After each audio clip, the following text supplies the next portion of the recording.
you knew how to take a bump, you knew how to lock up, but who taught you how to work?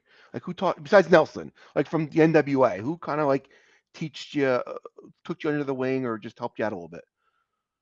Well, the cool thing about the school that we had, because they knew Crockett had this school created as a talent pool for the television taping, so all the top guys knew that, and over time, as you learned to work better, that you earned the trust of these guys, they would give you a little bit more, until you couldn't, you know, do anything. Some guys failed miserably. The rest of us, we were able to moderately climb the ladder of acceptance. So when you see, you could tell when they come out with the lit, who's got work and who. They're looking around the room and trying to figure out who you are, and you're like, oh man, I hope I'm not that guy they don't like. Yeah. But Arn Anderson was always a class act. Him and Tully both. I was paired up with them a lot in singles and tags, as just TV tapings. And ironically enough, when we had eventually gone up to WWF, so did they. A few months later, they went up against the Brainbusters, and You were me the and a guy first named, batch, right? yeah, Bob Yeah. Emery was my buddy partner, that he came to camp with us too, and they put us with Tully and Arn. He's like, boys, I can't tell you how relieved we are, because we have to come up. There's like seven other tag teams up there. WWF in that time was tag team driven. Yeah. The Hart Foundation, the Rougeaus, the Bulldogs. Bulldogs. Yeah. So Demolition. they said we're gonna have to squash him. Say, "Hey, that's what we're here for. Let's make you guys look good." And they mowed us down, but they had Bobby was Keenan was their manager, and he's like, "I can't thank you kids enough for doing a good job for us tonight." That's awesome. Any words of advice that Tully and Arn gave you that you remember throughout your career? Anything? Yeah, I think just both of them obviously been real good. Just just to anticipate things. You're learning how to work without being caught. Calling spots. You can see guys doing that. Watch the elbow. Everybody in the third row is going, "He said it. It's all."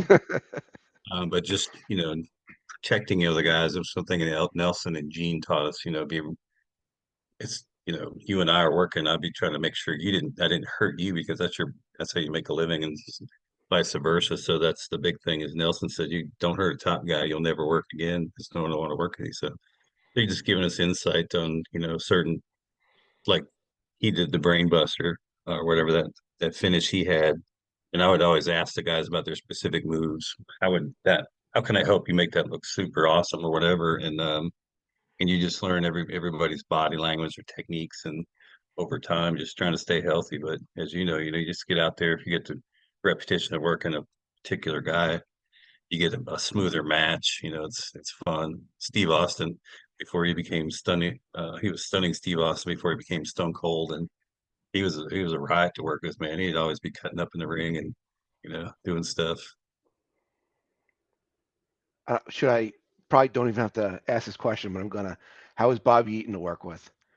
Oh, he was a night off. I mean, just super guy, super nice, but light as a feather. He could jump 20 feet in the air and you wouldn't even feel it when he hit you. And he'd be like, you all right, buddy? You okay? I didn't hurt you. No. That's a good. That's a damn good Bobby Eaton. Wow. Yeah. I could watch Bob. I know Dennis Condrey. I text him and he's just a super guy. But I could watch those matches when the kids go to bed at night. I put on 1980s NWA and I can just watch that forever. Yeah, Dennis was still there when we got the TV, so it wasn't too long after they split up. But Dennis, same, just a great guy, great worker, and I never really got the whole thing why he left. But Jim Cornette's kind of the guy that put me on the radar, because he started singing that goofy song, Tommy Angel. And every town I went to, the Marks were singing Tommy Angel.